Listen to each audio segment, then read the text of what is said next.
Rusiya prezidenti Vladimir Putin Pasxa bayramı münasibəti ilə atəşkəs elan edib. Bu barədə Kremlin yaydığı açıqlamada bildirilib.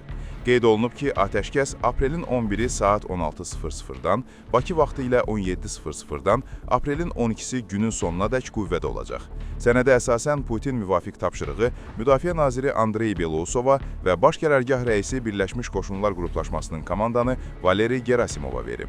Eyni zamanda qoşunlara qarşı tərəfin mümkün təxribatlarının və hər hansı aqressiv hərəkətlərinin qarşısını almağa hazır olmaq tapşırılıb.